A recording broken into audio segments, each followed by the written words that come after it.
ভিক্ষার আড়ালে শহরে চুরির চক্র, সেই অভিযোগকে ভিত্তি করেই এক মহিলাকে গ্রেপ্তার করল শিলিগুড়ি মেট্রোপলিটন পুলিশের ভক্তিনগর থানার পুলিশ।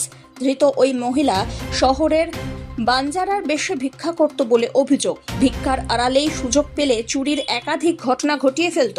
ধৃত ওই মহিলা বাবুনি বেদ পশ্চিম বর্ধমান এলাকার বাসিন্দা।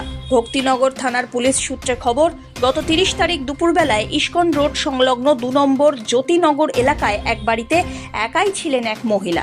ওই মহিলা ভক্তিনগর থানার পুলিশকে জানান, দুপুরবেলা হঠাৎই তিনি দেখতে পান তার আলমারি ভাঙা রয়েছে। কেউ ঢুকে সব সোনার সামগ্রী চুরি করে চম্পট দিয়েছে। এরপরে চলতি মাসের 1 তারিখে ভক্তিনগর থানায় চুরির ঘটনা নিয়ে অভিযোগ দায়ের করতেই তদন্তে নামে পুলিশ। তদন্তে নেমে ভক্তিনগর থানার পুলিশ ওই মহিলার বাড়িতে থাকা সিসিটিভি ফুটেজ সংগ্রহ করে তা দিয়ে এক মহিলাকে ওই বাড়িতে ঢুকতে দেখা যায়। এরপরে ভক্তিনগর থানার পুলিশ বিভিন্ন সূত্রকে কাজে লাগিয়ে মহিলাকে চিহ্নিত করার চেষ্টা করে। অবশেষে গোপন সূত্রে খবর মারফত মঙ্গলবার রাত্রিবেলায় পুলিশ বাবুনিকে ইস্কন রোড এলাকা থেকে আটক করেছে।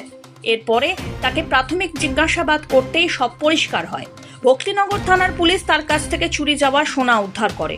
পুলিশ সূত্রে খবর, ভিক্ষার আড়ালে এই চক্র গোটা শহরে বিভিন্ন ধরনের চুরির ঘটনা ঘটাচ্ছে। ওই মহিলার টিমে আরও কারা কারা আছে সে ব্যাপারে তদন্ত শুরু করেছে পুলিশ। বুধবার ধৃত মহিলাকে জলপাইগুড়ি জেলা আদালতে পেশ করা হয়।